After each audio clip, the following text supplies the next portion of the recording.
बात तो आज बाजार में जो मूवमेंट आया, जैसे डिम्पी ने भी कहा है कि भरपूर तेजी हमको अक्रॉस द बोर्ड देखने को मिली है। लेकिन मुझे लग रहा है कि सबसे बड़ा कारण तेजी का है कि अभी ऐसे रिपोर्ट्स मार्केट में आ रहे हैं कि शायद राजस्थान और मध्य प्रदेश दोनों बीजेपी को जाएंगे, और ये बात मार्केट्स को बहुत पसंद आई है। इसीलिए इलेक्शंस के रिजल्ट्स के पहले 3 दिसंबर को फाइनल रिजल्ट आएगा, उसके पहले ही बाजार ने एक बड़ा तेजी का मुंह दिखाया है। मेरे ख्याल से देखिए, अभी इस बाजार में आपको बहुत सिलेक्टिव रहना पड़ेगा, क्योंकि आज आपने देखा है कि across the board mid cap बोलिए, लार्ज कैप बोलिए, इसमें बहुत भरपूर बाइंग हो चुकी है।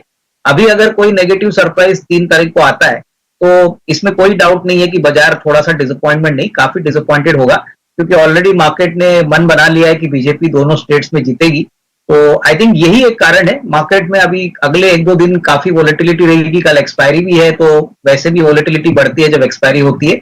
मेरे ख्याल से चुनिंदे जो सेक्टर्स है, जैसे कि रियल एस्टेट है, ऑटो कंपोनेंट्स है, सीमेंट है, यहाँ पे कोई भी कारण से थोड़ा सा करेक्शन आपको मिलता है तो वहां से रिस्क रिवॉर्ड ज्यादा अच्छा मिलेगा। मैं रिटेल निवेशकों को यही कहूंगा कि अपॉर्चुनिटी अभी भी बहुत बड़ी है कमाने के लिए, लेकिन जल्दबाजी मत करिए, क्योंकि मौके आपको जरूर मिलेंगे।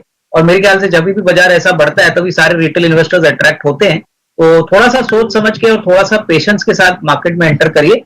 एक दिन में मार्केट ऊपर जाता है, नीचे जाता है, इससे कोई ज्यादा फर्क पड़ता नहीं है।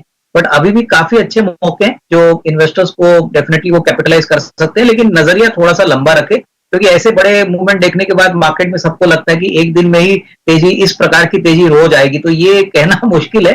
तो आई वुड सजेस्ट दैट थोड़ा सा पेशेंस रखिए, थोड़ा सा कॉशियस अप्रोच रखिए, जैसे आपने कहा है, क्योंकि ये एक्सपेक्टेशंस के हिसाब से ही मार्केट चढ़ा है।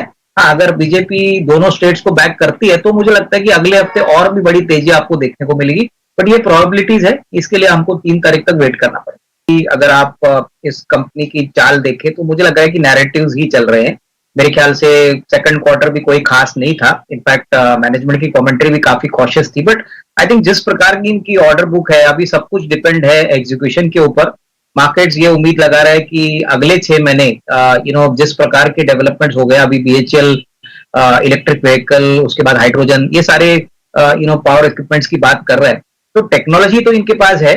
आई थिंक एग्जीक्यूशन जब और तेज होगा तभी मार्केट्स को और कॉन्फिडेंस आएगा, बट मार्केट ने शायद नैरेटिव में ऑलरेडी प्राइस को रीरेट कर लिया है।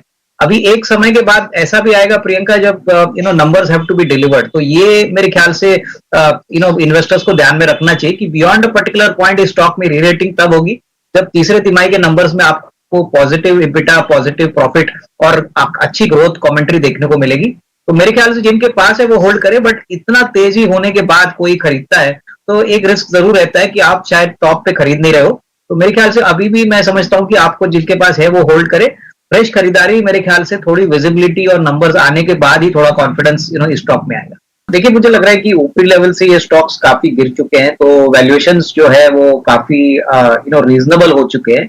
और मेरे ख्याल से देखिए, बहुत समय के बाद अभी वापस रॉ मटेरियल की जो कीमतें बढ़ी है तो वो भी काफी कम हो चुकी है, तो इसका फायदा काफी इंडियन कंपनीज को मिलेगा, जैसे आरती है, दीपक नाइट्राइट है, नवीन फ्लोरिन है। तो मुझे लग रहा है कि अगले साल, that is FY25 will be a much stronger year. हो सकता है कि दिसंबर का क्वार्टर पहला वैसा क्वार्टर होगा जहां पे आपको विजिबिलिटी ऑफ मार्जिन और इंप्रूवमेंट ऑफ मार्जिन देखने को मिलेगा। और सबसे बड़ी बात, ये इन कंपनीज में काफी ऑपरेटिंग लिवरेज है, बहुत अच्छी कैपेसिटी इंक्रीज इन्होंने खराब टाइम में कर दी थी, तो जब भी बिजनेस बढ़ेगा तभी ऑब्वियसली ये ऑपरेटिंग लिवरेज भी इनको काफी फायदेमंद होगा। तो मेरे ख्याल से 2-3 जो कंपनीज मैंने कही है वहां पे फोकस करिए और थोड़ा सा इंतजार करिए, क्योंकि एक क्वार्टर में शायद पूरी रेटिंग ना हो, बट अगले साल का आउटलुक तो डेफिनेटली पॉजिटिव लग रहा है। अभिषेक, मुझे लग रहा है कि देखिए, सीमेंट सेक्टर काफी वेल पोजिशन्ड है प्राइसिंग के पॉइंट ऑफ व्यू से, और डिमांड भी अच्छी तरह से बढ़ रही है, क्योंकि गवर्नमेंट ने काफी इंफ्रास्ट्रक्चर प्रोजेक्ट्स डोमेस्टिकली अनाउंस कर दिए। मेरे ख्याल से सीमेंट में सेकंड हाफ काफी अच्छा रहेगा, और यहाँ पे जो बड़े प्लेयर्स हैं जैसे अल्ट्राटेक है, रैमको सीमेंट है, ये तो अच्छा करेंगे ही, बट जो लोकल रीजनल प्लेयर्स है जैसे इंडिया सीमेंट साउथ में है, हेडनबर्ग सीमेंट है, सागर सीमेंट की आपने बात की, तो ये भी एक अच्छा विकल्प हो सकता है अगर नजरिया कम से कम 12-15 महीना है। क्योंकि देखिए, इंफ्रास्ट्रक्चर एक ऐसी डिमांड है जो बहुत तेजी से बढ़ रही है, और इंफ्रास्ट्रक्चर का सबसे बड़ा रोड बिल्डिंग ब्लॉक जो है वो सीमेंट है। तो कहीं ना कहीं मुझे लग रहा है हाउसिंग डिमांड भी बढ़ रही है, तो सीमेंट की खपत ज्यादा होगी। तो डेफिनेटली लग तो रहा है कि FY25 will be a very good year, और अगला second half, that is October to March में आपको पहले फर्स्ट हाफ के मुकाबले में अच्छे नंबर्स देखने को मिले।